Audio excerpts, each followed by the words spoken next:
Harper Audio presents The Mighty and the Almighty, Reflections on America, God, and World Affairs, by Madeleine Albright with Bill Woodward, read by Madeleine Albright. Copyright 2006 by Madeleine Albright. Production copyright 2006 by HarperCollins Publishers.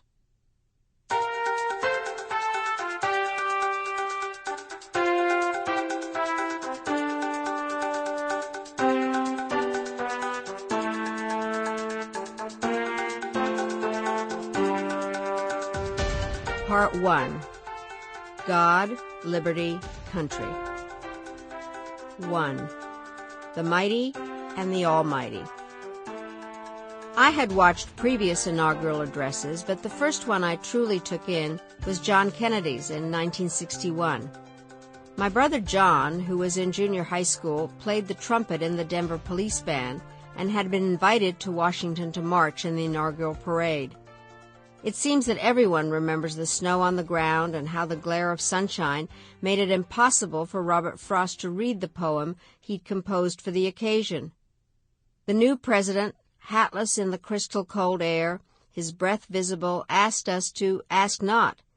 It was the speech about passing the torch to another generation. I saw it on television, and that's how I experienced all the inaugural addresses until 1993. Then, and again 4 years later, I watched President Clinton deliver his speeches from the balcony of the U.S. Capitol. The words, combined with the crowds and the view of the Washington Monument, brought out the sense of history and pride in the United States that has done so much to shape my view of the world. The inaugural address provides an American president with a matchless opportunity to speak directly to 6 billion fellow human beings, including some 300 million fellow citizens. By defining his country's purpose, a commander-in-chief can make history and carve out a special place for himself, or perhaps one day herself, within it. On January 20th, 2005, facing an audience assembled in the shadow of the Capitol, President George W. Bush addressed America and the world. From the first words, it was evident that both he and his speechwriters had aimed high. It is the policy of the United States, he declared, to seek and support the growth of democratic movements and institutions in every nation and culture, with the ultimate goal of ending tyranny in our world. He continued, history has an ebb and flow of justice, but history also has a visible direction, set by liberty and the author of liberty. The president concluded that America, in this young century, proclaims liberty throughout the world and to all the inhabitants thereof. He might have added that in the Bible, God had assigned that same job, in the same words, to Moses. This speech was vintage George W. Bush, one that his admirers would hail as inspirational and his detractors would dismiss as self-exalting.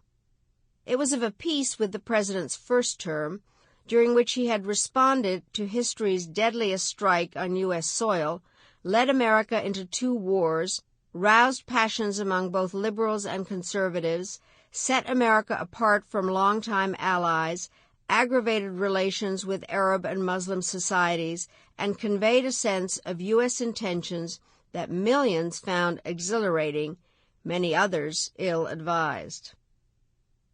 Within the United States, there are those who see the president as a radical presiding over a foreign policy that is, in the words of one commentator, more than preemptive, it is theologically presumptuous, not only unilateral, but dangerously messianic, not just arrogant, but rather bordering on the idolatrous and blasphemous. The president's supporters suggest the contrary, that his leadership is ideally, even heroically suited to the perils of this era and in keeping with the best traditions of America. My own initial instinct, particularly when the president is trumpeting the merits of freedom, is to applaud. I firmly believe that democracy is one of humankind's best inventions, a form of government superior to any other and a powerful source of hope. I believe just as firmly in the necessity of American leadership. Why wouldn't I? When I was a little girl, U.S. soldiers Sample complete. Ready to continue?